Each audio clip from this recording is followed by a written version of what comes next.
Welcome back to the podcast. Today we have Trish. This is going to be a very exciting journey. Very exciting. I mean, she's going to fill in the voids, right, for all those questions that we've had. She's got real hands-on experience. Yeah. She's dealt with things most of us will probably never deal with. Speaking for myself, I used to be in the EMS world, so I've seen a lot of things. We both were in the EMS world. I don't know why. Why do you always single me out? I don't know why I always leave you out. Just stop it. Right. You always say my mother, and it's our mother. Right. Why do you do that? I think I fight for my own identity. Well, you don't have it. I'm sorry. We're twins. Okay. All right. Yeah, I don't know why I do that. That would be like looking in the mirror and not seeing a reflection. Did that make sense? Yeah. Okay. Yeah. Trish, don't let us distract you. We are quite crazy at times. Well, that's all right. And also, let's give us some little small backstory. Trish and our mother work together, and they're both into the palliative side of nursing at the moment. And that's just a little food for thought. But Trish, tell us how old you are, how you got into doing what you're doing, and a little bit about your train as far as where's your train headed? Well, actually, it's very funny. You know how your parents always ask you what you're going to be when you grow up? Right. Well, I always said a cowboy. And so my mother, being my mother, she said, well, Trish, there's not much call for cowgirls these days. Maybe you should be a nurse. So I said, okay. Right. And I went into nursing right out of high school. I kind of think your mom discouraged you because there's a lot of great cowgirls out there. There's female ropers, there's dressage, hunter jumpers. Oh, I know that now. Right. But my mother tried her darndest to make a lady out of me. Yeah. Right. I still wear jeans and T-shirts. That's good that you always fell back into it. Yeah. Right. I can relate. Yeah. But, I have loved every aspect of my career. And I actually started working in what today we call skilled nursing facilities. We used to call convalescent hospitals. Mm-hmm. So at 13, I was a candy striper, which is a volunteer in the hospital. And then at 16, I was a certified nursing assistant in the convalescent hospital. Okay. And then I got my nursing degree and went to work at acute care. And so the first half of my career, I worked in a hospital setting. And now my second half, and I'm almost 68, I've been working in hospice. Mm-hmm. And I tell people this all the time. There will never, ever be this time in hospice again, because the people that I've gotten to take care of, these are the people that lived through the Depression, the wars, the railroaders, the cowboys, the Indians, and all of their stories that you'll never hear again in hospice. We have a different clientele in hospice these days. I'll let it go at that. Right. Okay. Right. But can you tell me? I've seen lots and lots of death. Yeah. Can you tell me what are those? What do they call those stages that they go through? Like, isn't it first denial is one of them? Do you know the 3 stages are? There's actually 5. Okay. And I don't know if I can name them offhand now, but it's denial, bargaining, anger. Right.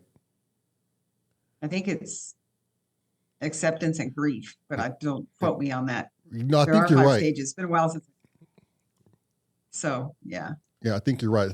I thought the acceptance one was last, but I could be wrong with that one as well too. Yeah, acceptance is probably last, but grief can happen through all stages, really. Right. Yeah. Yeah. Can you take us back to the first? Well, let me ask you this. Do you remember your first patient that you crossed over and what it was like for you? Well, it had to be when I was 16, and no, I don't. Oh, okay. I have seen so many thousands of people. Right. But I don't like funerals. I don't know why, but I never have. But it didn't frighten me. It didn't scare me. Mm-hmm. And I did what I had to do, which was, clean a person up and straighten the bed up so their family could come in, that kind of stuff. Right. But so no, I do not. I'm sorry. Do you have a spiritual background? I do. Okay. I always have since a young girl. Okay. With that spiritual background, and the field you work in, do you paint up an imagination of where these people are going and what they're experiencing? Well, everybody is different. Everybody has a different belief system. And those of us that are in our field, we acknowledge and accept their belief system, try to support that if they have one. Right. And I will tell you, I actually had a family member who had muscular dystrophy. He was 22, I think. And as far as I know, or as far as I believe, they were not a spiritual family at all. And he asked me one time, he said, Aunt Trish, do people who believe in God have a better death? And I thought, oh my, I'm not quite sure how to answer this. Mm-hmm. So I said to him, I will tell you what I know from my experience. Those people who have some kind of belief system, and I don't know, whether it's Christ, whether it's tree frogs, leprechauns, or Allah, they do die better. And we'll get into this story later on. So eventually he did get baptized. Mm-hmm. I thought his family was going to kill me, but they were very nice about it all. Right. Okay. Yeah. What made you stick to this at an early age? Like why didn't you transition to anything else? Why did you stake it all on this particular portion of being a nurse or this genre? Well, when I first started, I worked the medical surgical floors, and all the different aspects of in the hospital of acute care. And then I specialized in oncology. So I was a cancer nurse for many years. And then I went into hospice, which was an easy transition. Mm-hmm. And the philosophy, taking care of the whole person, not just an ailment, was important. Right. So I didn't just get in it and stay in it for my whole career, but it's certainly been the second half of my career. Okay. But I knew the day that I started hospice, that's where I'd be for the rest of my career, because we drive to people's homes, we get to see them in their surroundings. And I loved that about it. And I actually covered the Phelan area when I first started. Oh, okay. And Pinion Hills, which, was a lot of horsey people. And right. So I was in my element. Yeah. Right. I told my mother I found the perfect job. Right. Do you think there was some kind of divine intervention you may experience like there was something more that we can't see, but you felt a calling into this? Yeah, I would love to say yes, but I'm kind of like a Labrador. I live in the moment, Okay. Be that as it may. And the lady that I worked with in oncology, she had studied hospice in England where it originated. And when she left the hospital, she asked me to come work for her in hospice. And she was such a great supervisor that I said yes. So I kind of fell into everything. Mm-hmm. And I'm sure that was God's plan for me. Right. I believe that. Right. And I'm trying to place myself there as a patient. So, we come to the point where we are now technically on hospice and you show up for the first time. What normally would I expect, when you show up? Is there more conversation about what I'm going to be going through? There is. You kind of have to get a feeling of who you're talking to and where they are in their disease process and acceptance of it. A lot of times I show up and they were just diagnosed and told you're going to die in 6 months or 3 months. Wow. And, they haven't had time to process. Wow. So I usually sit down, I hold their hand and I say, tell me a little bit about what's going on. And then they talk. And that gives me an idea of where to go. Because sometimes you don't want to broach those subjects the first meeting. Exactly. Sometimes it's just a matter of finding a commonality. So have you ever encountered that you could speak of a patient and you're trying to start a conversation and you just know this is not going to go well? I actually have a great story for you. Okay. There was a guy who lived in the Marianas, and he was an old cowboy. Mm-hmm. And I actually had an orientee with me that day. And we get to his house, which is probably a 12 by 12 rock house that he probably built himself. And he literally was sitting at the table with the 6-gun and the cowboy hat hanging off the back of his chair. And we started to talk about hospice for him. And he's old school. He goes, when I get to that point, I'm just going to shoot myself. Right. And we were trying to have the conversation, and it was going nowhere. And this was a man of few words. Yes, no. I really don't want you here. And he had a deer head over his fireplace. So I thought, okay, this is worth a shot in the dark. Now, remember, I'm daddy's girl. I used to hunt and fish with my dad a lot. Right. And we hunted in Utah. And so I said, did you shoot that deer? He goes, yep. I said, shot that deer in Utah, didn't you? He goes, yeah. How did you know? I said, well, I used to hunt with my dad. And the deer there looked different than the deer in California. He goes, oh. And then he started talking. And we start talking about guns. And probably about 30 minutes later, he goes, you going to be my nurse? Oh, He could have cared less about hospice, but he wanted somebody who understood him. Right. And he was a great guy.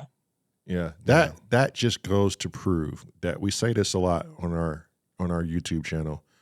We are one conversation away from understanding the individual.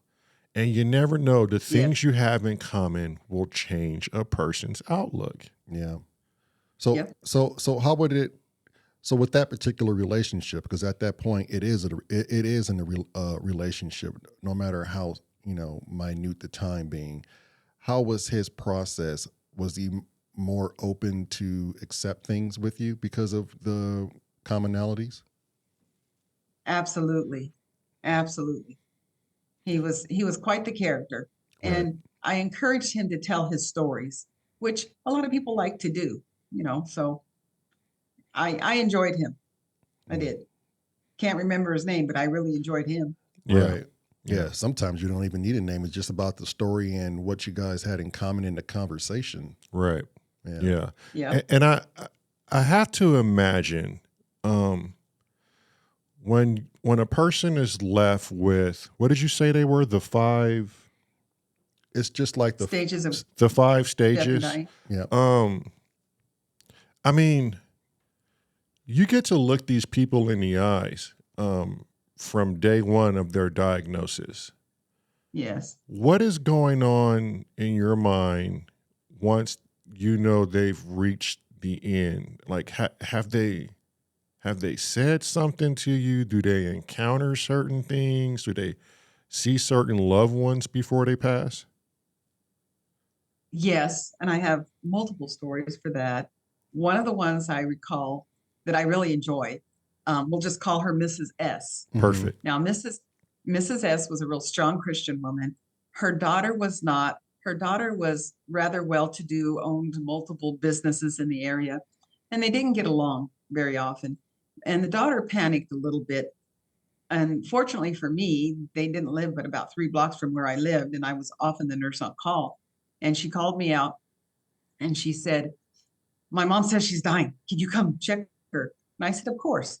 So I got there probably within 10 minutes and I took all of her vital signs and, everything was normal.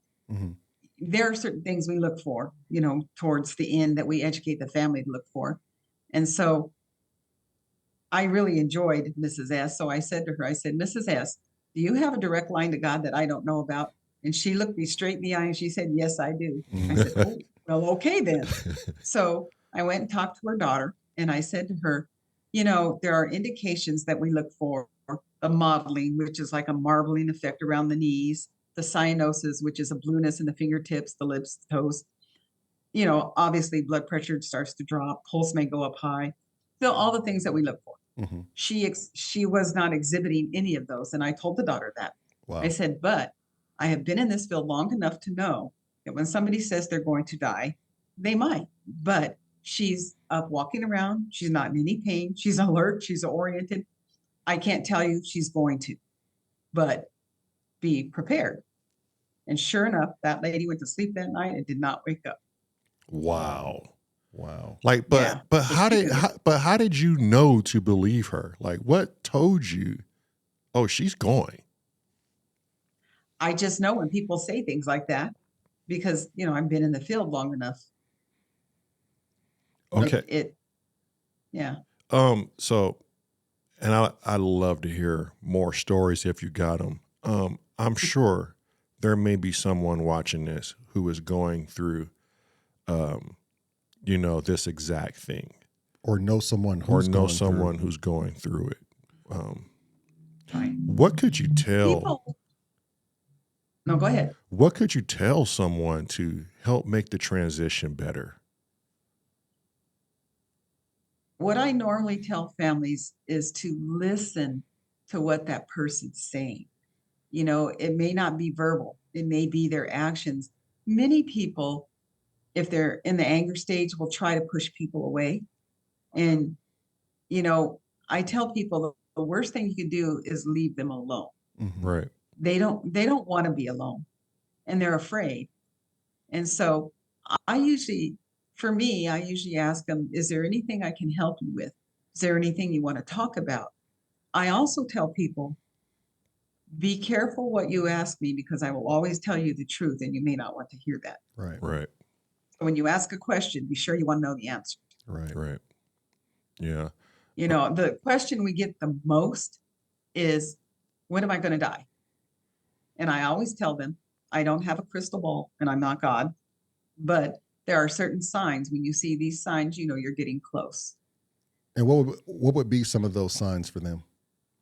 As I said before, the breathing changes, the blood pressure normally drops. Right. You see the cyanosis, more difficulty breathing. And sometimes people exhibit none of that and still pass away.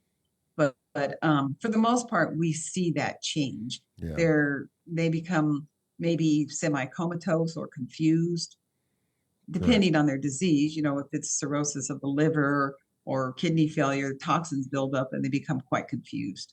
Right. Were you around when our stepfather passed? Yes. Okay.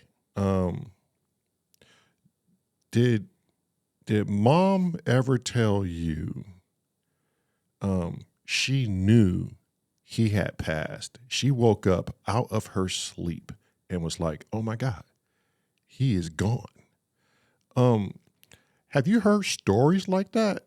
That people can just, like, the loved ones just know? Yes, many times.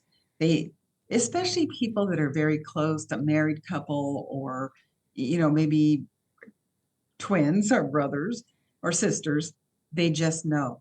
Some part of them just knows. Mm-hmm. What do you think that is, Trish? Like, is it? To me, it's hard for me to explain what I think it is, but what do you think it is? Well, there's an obvious connection that's been built up over the years that we don't know about. Right. I can't explain it, but it's there and I believe in it. Mm-hmm. Have you heard of any cases where someone had a shared experience? Maybe the loved one was there and is getting ready to pass, and there was a sibling or a family member there who got a glimpse of what they were going through and came back and told you? Many, many times, but I'm going to tell you a story. Okay. I probably don't have all the facts correct because it was in the first part of my career in hospice. And I went to listen to a hospice nurse that had written a book called Final Gifts. Okay. And one of the stories, if I think it's the same person, she talks about a young boy who's dying from cancer. And he has an imaginary friend he calls Ralph. And the mother, knowing that he was going to die, didn't correct him, didn't say, oh, there's no Ralph, there's none of that. And he often talked about Ralph and said Ralph was coming to take him fishing. And one of the things the little boy liked to do was go through all the picture albums.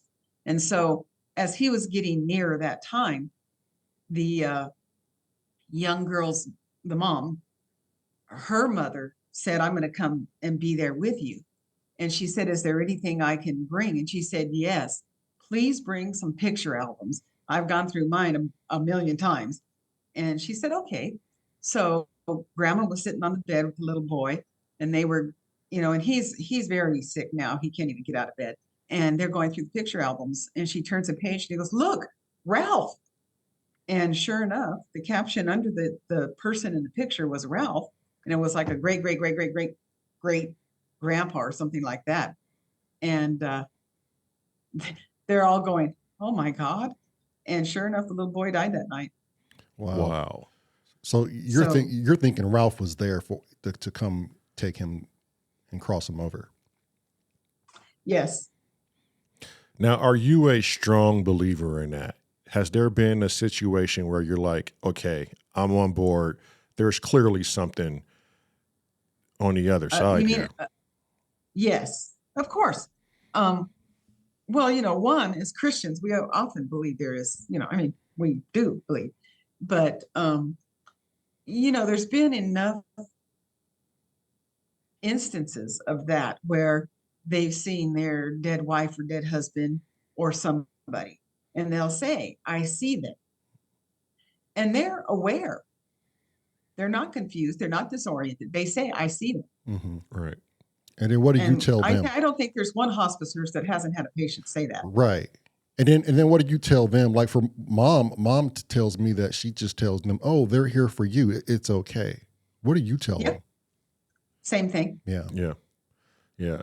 I mean, to me, that's scary. Like, cause you guys are witnessing it, and it's like, you guys know, like you have all the validation that, hey, what you're seeing is not a figment of your imagination. These entities they're coming for you, and it's okay to go.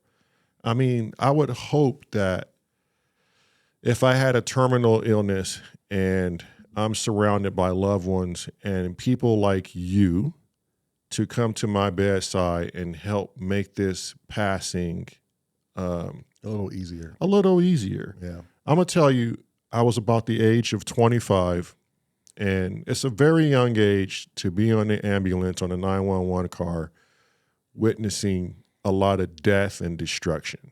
Okay. So sure. I'm not a religious person. I'm kind of a spiritual person. I just know that I have to live a good life, do right by others, and what goes around comes around. And so I found myself on an ambulance, and we decided to take ourselves off the power car, which was, we would be standing by for 911 calls. And we started doing inter-facility transfers. And we got a call about, I believe it was a hospice patient, and they were transitioning from the hospital to a residential. And the family would be at the hospital. We would pick this person up. I'm not going to say her name. Right. But this moment in my life was so profound. I remember everything about it. We got this old woman inside the ambulance. The family went ahead, and they got to the residence before us to get things situated. They had to bring in the oxygen and the beds and all that stuff. So we're transporting. While we're transporting, I'm going through the paperwork, and I notice, okay, yeah, this patient has a DNR. So if something were to happen en route to the residence, I'm not going to resuscitate this person. Right. For those of you who don't know what a DNR is. And so I'm looking, and I forget the other nurse that was with me. I think his name was Christian. And we have her on the leads, and he's sitting off doing his paperwork. I'm doing my paperwork. I just happen to be sitting in the seat where her head is located, okay? And I'm like, oh, she's passing before we can even get to the residence, because I'm watching her vitals, and, she is just tanking out, and pretty fast. I cannot tell my partner, okay, we need to go lights to the house. You just don't do that. There's law saying you can't do that.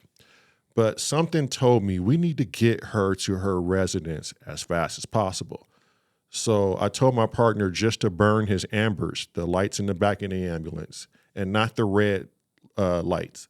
and he sped up and he did his best to get us there. Luckily he did. But that 5-minute travel, her eyes closed.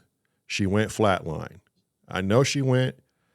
I'm seeing everything that tells us she went, and her eyes closed. Okay, so about 2 or 3 minutes later, and she's gone, Trish. 2 or 3 minutes later, her eyes barely open, and I could see the blue in her eyes were very vivid blue.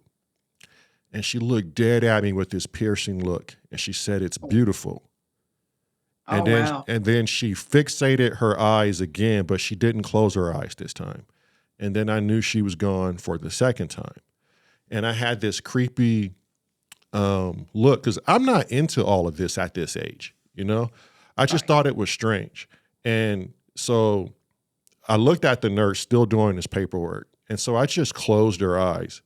And I almost wanted to say, "Did you see that, or did you hear that?" You know? And Christian is just off doing his own thing. Normally he's on his phone trying to get things arranged.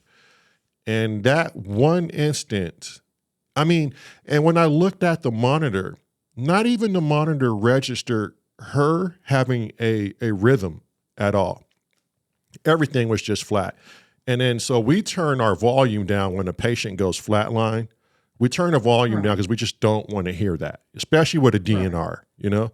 And so I've always questioned, where did this woman go for literally like 3 or 4 minutes? When I knew she passed, I just was like, oh, there's another one, you know? And I went back down to doing my paperwork. And for some reason, I don't even know why I even looked up to look at her.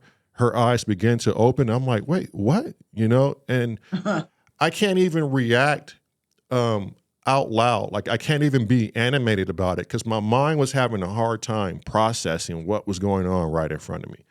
And that had only happened once in my EMS career, and it stuck with me. We got her to the residence.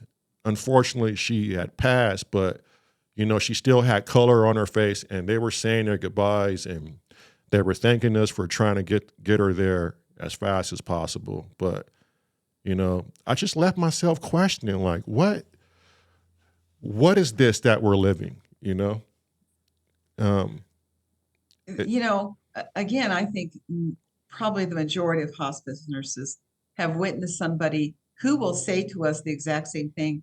It's beautiful. And so, you know, they've got to be seeing something. Not all these hundreds of thousands of people can say that and there be nothing. Right. So if you don't believe, it certainly makes you believe. Right. Yeah. And Trish, you know my story about my NDE. And for me, I've seen things that I'm comfortable with, but for me, it just shattered my whole fear of death. With your job, how has that treated your perspective now and your fear dealing with the death? I don't fear death. You know, obviously I believe I'm going to a better place and I want to see the same beauty everybody else talks about. Right. There are so many stories, and, you know, I love the characters. You know, not every patient or person that comes into our care is a great, wonderful person. Sometimes they're mean, sometimes they're ornery. And I remember there was a fellow who came on our service, and he had been on home health first. And he was an older gentleman, probably in his late 80s. And he was from Arkansas, and he was mean. And he had kicked the home health nurse in the stomach or something like that.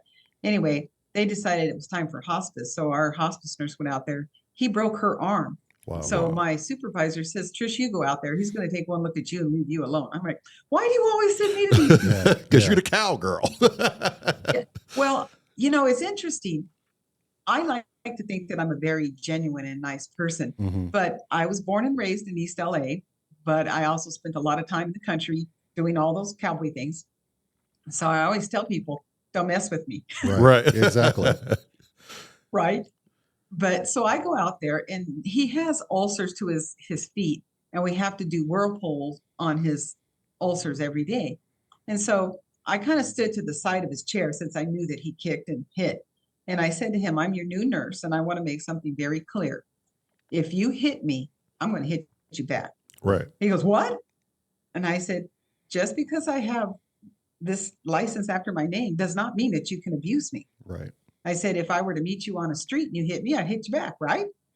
Same thing applies here. I'm not going to try and hurt you. I'm going to do everything I can to make you better. Mm-hmm. But I expect for you to be nice. I never had an ounce of trouble with the guy. Right. So, enters in hospice and we find his estranged family. And they show up and they say, oh, we're these wonderful people. We're here to help him. And when they found out he had no money or nothing of value, they left. But one of the things they said to me was, we need you to ask him something. I said, what would that be? And so they told me this story. They said that now they're originally from Arkansas. And they said, way back when there was a colicky baby, and he was, as I say, mean, he drank and he was abusive. He said, give me that baby. He took the baby. He drove off with the baby. He came back with no baby, and nobody ever asked what happened to the baby. And they asked me to ask him. I said, no, I don't want to know that answer. My job is to take care of him, and I know him in this time in his life, not that. If you want to know, you ask him. Mm-hmm. Right. Because I want to take care of him with an unbiased opinion. Right. So I don't think they ever asked. They left. And he said, I don't blame him for leaving me. I was not a nice human being. I said, well, I guess you're coming to terms with that now. And this man literally died in my arms, and he was a sweetheart of a guy. Right. So I think he made his own amends with whatever power. Right. Because I never had an ounce of trouble with him. Right. Yeah. Yeah. And he was just that. He was human, and he made mistakes. But at the end, I don't think no one holds us to those mistakes but us of our own judging. Right? Because I think of a loving God or universe or source. They don't have to judge us because they know where we're at. They created us to put us here. They know everything. So you couldn't even hide it if you wanted to. Now, I would never have hit the man, but he needed to believe I would. Yeah. Right. Yeah. You need to set some boundaries, and that's okay too. I mean, we all have to set boundaries. Yeah. Oh yeah. They sent me out to a woman who had been let out of prison for stabbing a person to death because she was dying from pancreatic cancer. Mm-hmm. And as I was walking up the steps to her cabin, she was on the front porch wrapped in a blanket. She said, well, not very politely, but she asked, who I was. And so I told her I was a nurse, and she goes, well, what if I stab you? I said, well, first of all, I don't think you could move that fast, but if you do, it'll be the last person on earth you'd stab. Right. Yeah. So, and we got along just fine. Sometimes you just have to meet a person at wherever they're at, and they need to know that you're genuine. Right. If they can intimidate you, they'll try. And so I'm that nurse that's not easily intimidated. We had a man, it was not my patient. I was filling in for a nurse that was on vacation. And the home health aide said, if you see my car in front of the house, just walk in because the son is kind of crazy and he never comes out of the room. I said, okay. And he doesn't like the doorbell. I said, okay. So her car was there. So I walked in the front door, and he has a gun pointed at the home health aide. And I'm like, oh my goodness. And he turns to me, points the gun at me.